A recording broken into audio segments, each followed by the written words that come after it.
नमस्कार, दिन भर की बड़ी खबरों में आपका स्वागत है। मैं हूं आपके साथ सुनीता तिवारी।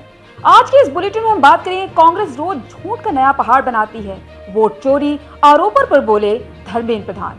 फिर बात करेंगे, विपक्ष द्वारा संसद में हंगामा करने को लेकर केंद्र मंत्री किरण रिजिजू ने कांग्रेस पर साधा निशाना, कहा एक मूर्ख की वजह से देश नुकसान नहीं झेल सकता, अब बिल पास कराएगी सरकार। और बुलेटिन के आखिर में बात होगी असीम मुनीर की न्यूक्लियर अटैक वाली गीदड़ भपकी पर भारतीय विदेश मंत्रालय की दो टोक, कहा ऐसी धमकियों के आगे हम नहीं झुकेंगे।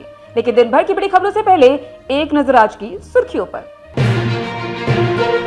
अमेरिकी टैरिफ को पीएम मोदी का जवाब, टेक्नोलॉजी बनेगी भारत की ताकत। लोकतंत्र शब्द पर सपा को कब से होने लगा भरोसा, यूपी विधानसभा में भड़के सीएम योगी आदित्यनाथ। एसआईआर और वोट चोरी के आरोपों को लेकर संसद से चुनाव आयोग तो मार्च पर निकले, राहुल, प्रियंका, अखिलेश समेत सभी सांसद हिरासत से छोड़े गए, संसद मार्ग थाने से बाहर निकले। मणिपुर जीएसटी बिल और मणिपुर विनियोग विधेयक 2025 राज्यसभा से हुआ पास।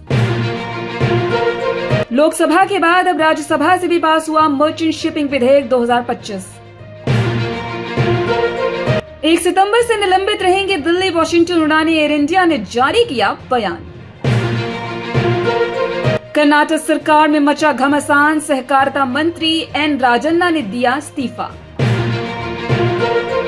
चेन्नई में विमान के लैंडिंग प्रकरण पर भाजपा ने वेणुगोपाल को घेरा, कहा उनके खिलाफ की जाए कार्रवाई। मानहानि मामले में नर्मदा बचाओ आंदोलन की नेता मेधा पाटकर को नहीं मिली राहत, सुप्रीम कोर्ट ने सजा और दोष सिद्धि को बरकरार रखा। सपा के पीडीए पाठशाला का काला सच, भाजपा ने पोस्टर लगाकर लिखा, अखिलेश यादव मांगिए माफी। ये तो थी सुर्खियां, विस्तार से बात करते हैं दिन भर की बड़ी खबरों की। बिहार में मतदाता सूची के विशेष गहन पुनरीक्षण और 2024 के लोकसभा चुनाव को कथित वोट चोरी के विरोध को लेकर विपक्षी दलों ने सोमवार यानी आज राजधानी में जोरदार मार्च निकाला। विपक्ष के इस कदम पर सत्तारूढ़ भारतीय जनता पार्टी ने कड़ा पलटवार किया है। केंद्रीय शिक्षा मंत्री और बीजेपी के वरिष्ठ नेता धर्मेंद्र प्रधान ने विपक्ष पर खासकर कांग्रेस और राहुल गांधी को आड़े हाथों लिया है। आइए जानते इस रिपोर्ट में क्या कहा केंद्रीय मंत्री धर्मेंद्र प्रधान ने राहुल गांधी को लेकर। बता दें कि केंद्र शिक्षा मंत्री धर्मेंद्र प्रधान ने कहा कि जो नेता आए दिन संविधान की दुहाई देते हैं, वही उसकी मर्यादाओं को तोड़ने में सबसे आगे हैं। उनके मुताबिक आज देश देख रहा है कि अगर कोई सबसे ज्यादा संविधान विरोधी काम कर रहा है तो उसका नेतृत्व भी राहुल गांधी जैसे लोग ही कर रहे हैं। प्रधान ने स्पष्ट किया कि चुनाव आयोग द्वारा किए जाने वाला विशेष गहन पुनरीक्षण कोई नई पहल नहीं है, यह एक नियमित और व्यवस्थित प्रक्रिया है जो समय समय पर सभी राज्यों में मतदाता सूची को अपडेट और दुरुस्त करने के लिए अपनाई जाती है। उन्होंने कहा, इसे लेकर विपक्ष का शोर मचाना पूरी तरह से राजनीतिक है। बीजेपी नेता ने आरोप लगाया कि कांग्रेस पार्टी लगातार नए नए मुद्दों पर भ्रम फैलाने में लगी रहती है, कभी इलेक्ट्रॉनिक वोटिंग मशीन पर सवाल तो कभी महाराष्ट्र या हरियाणा जैसे राज्यों के राजनीतिक विवाद। कांग्रेस हर दिन झूठ का नया एजेंडा लेकर आती है। धर्मेंद्र प्रधान के मुताबिक 2014, 2019 और 2024 के आम चुनावों के साथ साथ विभिन्न राज्यों में लगातार हार ने कांग्रेस को राजनीतिक रूप से कमजोर और दिवालिया बना दिया है। धर्मेंद्र प्रधान ने यह भी दावा किया कि हाल के दिनों में राहुल गांधी द्वारा लगाए गए कई आरोपों का मीडिया ने तथ्य आधारित विश्लेषण कर पर्दाफाश भी किया है। उन्होंने कहा, भारत के मीडिया ने राहुल गांधी के हर झूठ को प्रमाणों के साथ बेनकाब किया है। विपक्ष के पास अब सिर्फ वोट बैंक की राजनीति बची है, जिसके तहत वे घुसपैठियों को मतदाता सूची में शामिल कराने की कोशिश कर रहे हैं। प्रधान का ये भी कहना है कि जिन लोगों को चुनाव आयोग की बुनियादी प्रक्रियाओं और तकनीक की समझ नहीं है, वे केवल भ्रम फैलाकर राजनीतिक लाभ लेना चाहते हैं। देश की संसद का मॉनसून सत्र हंगामे की भेंट चढ़ चुका है। विपक्ष वोटर लिस्ट में धांधली और एसआईआर मुद्दे पर चर्चा की मांग कर रहा है। सोमवार यानी आज इंडिया गठबंधन ने इस मामले पर जमकर विरोध किया। इसी बीच सरकार की ओर से साफ मैसेज दे दिया गया कि संसद का समय बहुत ज्यादा बर्बाद हो चुका है, अब सिर्फ दोनों सदनों में बिलों को पास कराया जाएगा। साथ ही साथ केंद्रीय मंत्री किरण रिजिजू ने कांग्रेस पर हमला बोला है। आइए जानते हैं इस रिपोर्ट में क्या कुछ है इस पूरी खबर में।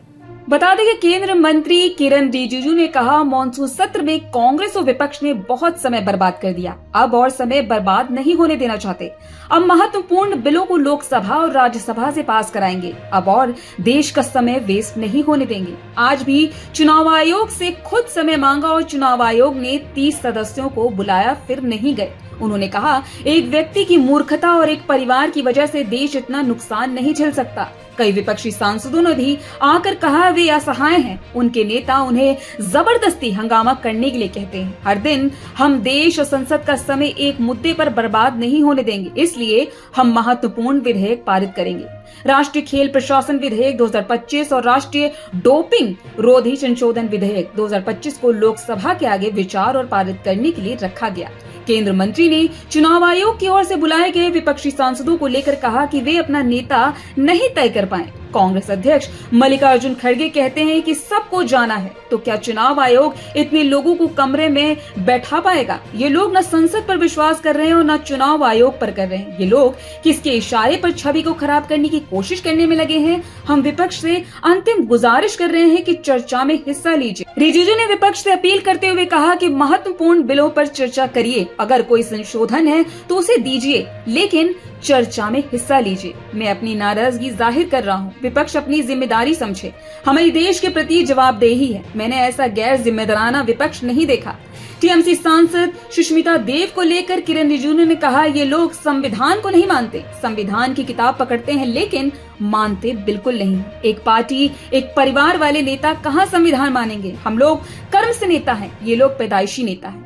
पैदा होते ही देश के मालिक बनना चाहते हैं। हमने इनकम टैक्स बिल पर 2 दिन का समय लोकसभा, 2 दिन का समय राज्यसभा में दिया है, लेकिन ये लोग चर्चा ही नहीं कर रहे हैं। हर जंग में भारत से मात खाने वाला पाकिस्तान कभी भी अपनी आदतों से बाज नहीं आता है। एक बार फिर से पाकिस्तान ने परमाणु हमले की गीदड़ फटकी दी है। हालांकि भारत ने 2 टूक में कहा है कि हम किसी भी ऐसी धमकियों से डरने वाले नहीं हैं। आइए जानते हैं इस रिपोर्ट में क्या है पूरा मामला। दरअसल पाकिस्तान के आर्मी चीफ जनरल असीम मुनीर ने अमेरिका से खुली परमाणु धमकी दी है। एक कार्यक्रम के दौरान उन्होंने कहा, अगर पाकिस्तान को हिंदुस्तान के साथ जंग में वजूद का खतरा हुआ तो हम आधी दुनिया अपने साथ ले डूबेंगे। पाकिस्तान के आर्मी चीफ जनरल असीम मुनीर की इस टिप्पणी पर भारतीय विदेश मंत्रालय की ओर से 2 टूक जवाब दिया गया है। सोमवार को जारी किए गए आधिकारिक बयान में कहा गया कि हमारा ध्यान पाकिस्तानी सेना प्रमुख द्वारा संयुक्त राज्य अमेरिका की यात्रा के दौरान कथित तौर पर की गई टिप्पणियों की ओर आकर्षित किया गया है।